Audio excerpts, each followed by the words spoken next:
Olá, boa tarde, tudo bem com vocês? É com muita alegria que venho trazer mais um pouco de conhecimento através do estudo do livro Nosso Lar. Estamos no mês de setembro, o mês das flores, o mês da Boa Nova, e também setembro é o mês amarelo, o mês da prevenção do suicídio. E devemos agradecer a Deus a grande oportunidade que Ele está nos dando desta reencarnação. Que Jesus esteja sempre conosco. Bem, após a explanação dos capítulos 29 e 30, eu estarei enviando as perguntas. Olha, gente, vai cair na prova dessa vez, final de ano, eu prometo, hein? Bem, trazendo uma prévia para vocês do real sentido destes dois capítulos. O capítulo 29 fala do apego ao corpo físico, ou seja, fala do materialismo exacerbado. E o capítulo 30 fala sobre heranças, que também retrata o materialismo. E dos malefícios da eutanásia, também vai falar. Esses, portanto, serão os ensinamentos que devemos absorver para o nosso aprendizado de hoje. Bem, iniciando o capítulo 29, cujo título é A Visão de Francisco. Vamos iniciar lembrando de André, que agora é um trabalhador das câmeras de retificação. Ele se envolveu nos trabalhos noturnos com Tobias com tanta intensidade, com tanta vontade, que ele acabou se esquecendo de avisar a Dona Laura. Ela, preocupada com a sua ausência, liga naquele aparelho de comunicação urbana.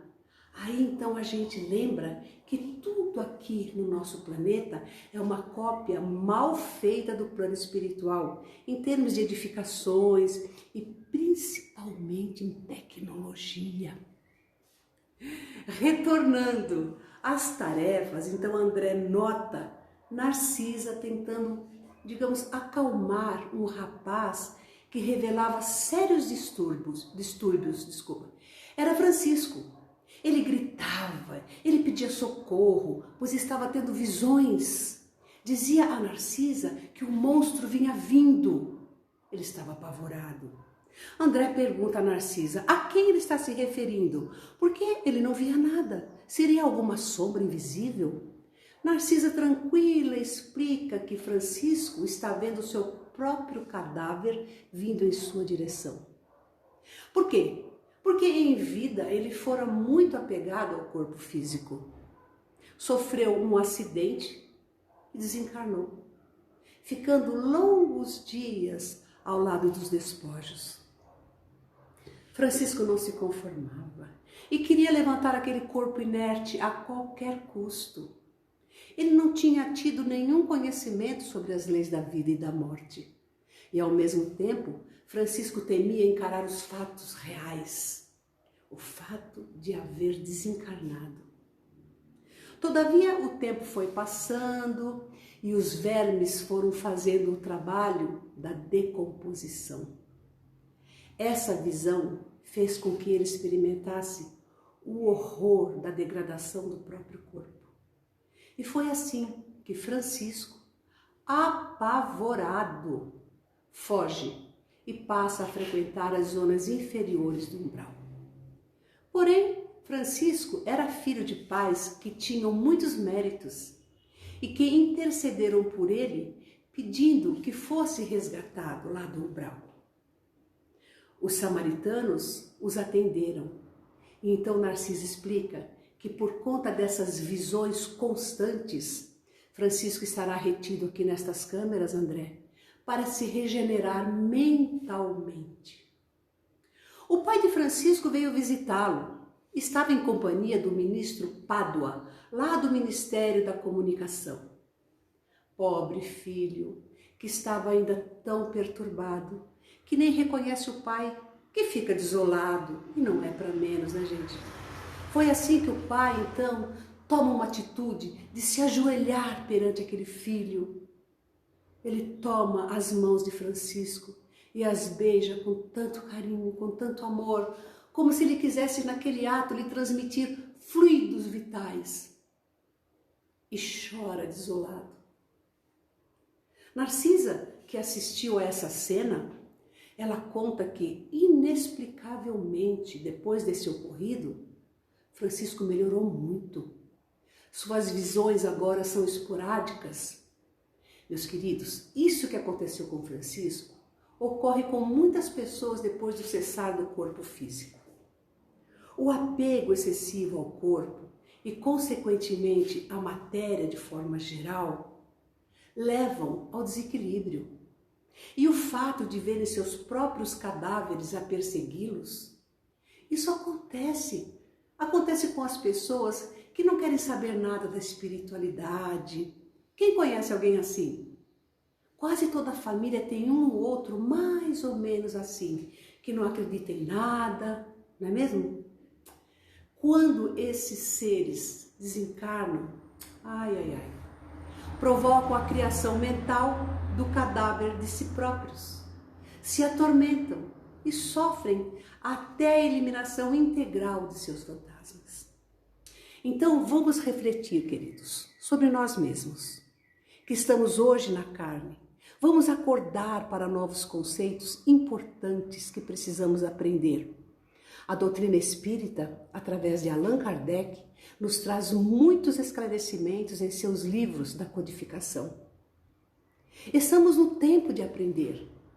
Aprender que não somos daqui e que também não somos este corpo, que nós não somos este corpo e que estamos de passagem e devemos agradecer e cuidar muito bem deste veículo físico que nos dá a oportunidade da reencarnação.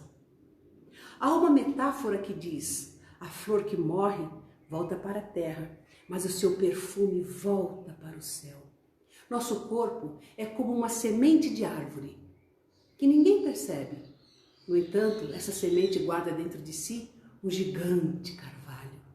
E nós guardamos o nosso espírito, nossa alma. Agora, vamos iniciar o capítulo 30, cujo título é Herança e Eutanásia. E vamos conhecer a trajetória do irmão enfermo lá do pavilhão 5. No alto-falante pedem a presença imediata de Narcisa e André segue para o devido socorro. Estavam para receber Paulina. Paulina é a filha que está vindo visitar o seu pai. Ela precisa de cobertura, pois que esse pai, esse irmão, padece de crises agudas e é perigoso. Paulina é filha dedicada e ela dispensa todo o seu tempo livre na tarefa de reconciliar seus familiares. André chega e vê diante de si um velho, fisionomia desagradável, olhar duro, impassível, profundas rugas, ou seja, nada simpático esse ser. André sente até repugnância por esse homem. Contudo, ele se lembra das lições de Clarencio e de Dona Laura. Ele se lembra que ele precisava vencer as vibrações inferiores que o dominavam, que só dessa forma ele poderia observar que ali estava um irmão espiritual em grande sofrimento. Então André se lembra dele mesmo, quando ele foi resgatado. Como será que estava a sua aparência? Por certo estaria tão repugnante quanto este senhor. Pessoal, a vida por vezes nos mostra a situação do outro para que possamos nos ver, para vermos nossas fraquezas e deficiências. Não é assim? Bem, a filha Paulina rogava ao pai que perdoasse o filho, que era seu irmão, e falava de Jesus, falava das experiências consanguíneas na carne, que serviam para sentirmos amor espiritual uns pelos outros, para nos amarmos, nos entendermos, que família era para isso. Porém, a reação do pai era de muita aspereza e revolta. Ele parecia mais uma fera enjaulada e dizia que não iria perdoar nunca. Vamos aqui nos lembrar dos lares terrestres, que são escolas de purificação dos sentimentos. Somos todos uma só família na criação divina, sob a bênção providencial de um único Pai.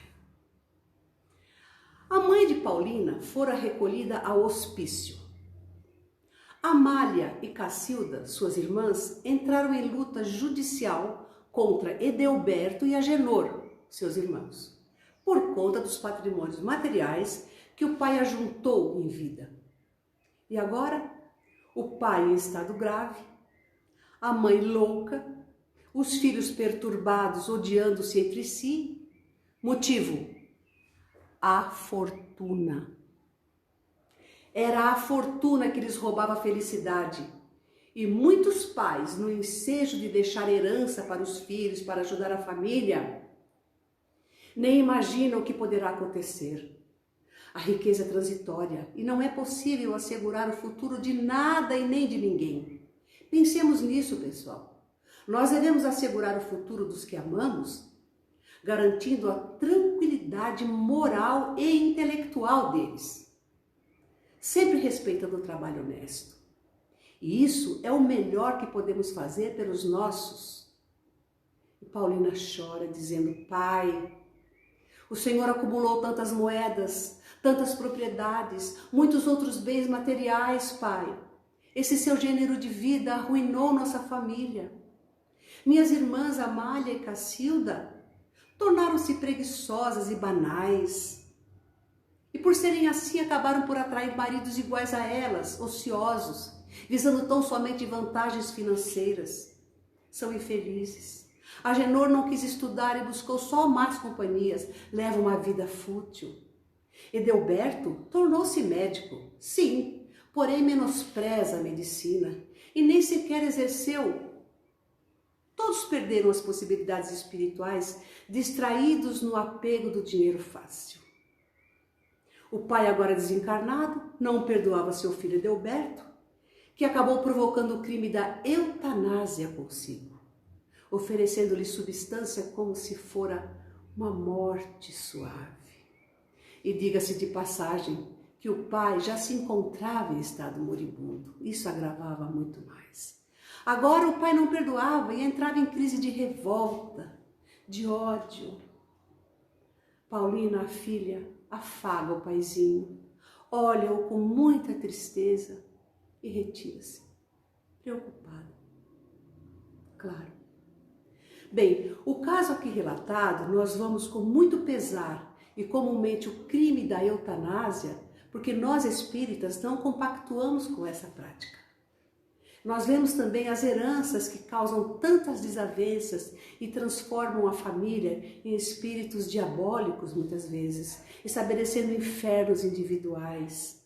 Pensemos nisso. Vejamos qual legado nós estamos deixando para as pessoas que nós amamos. Lembrando daquele preceito de Emmanuel de que todos os dias devemos estar de malas prontas para partirmos, sem deixar dívidas ou problemas de difícil solução para os nossos parentes resolverem por nós. Nós é que devemos resolver nossas pendências enquanto estamos aqui. E caso tenhamos heranças, vamos procurar dividir em vida, com parcimônia, com inteligência, com amor. Que a herança seja mais moral do que material. Ok? Meus queridos amigos, queridos alunos, vou finalizando, enviando a vocês um forte abraço, pedindo muita reflexão sobre esses temas. Até a próxima, logo nos veremos. Paz e luz no coração de todos. Namastê.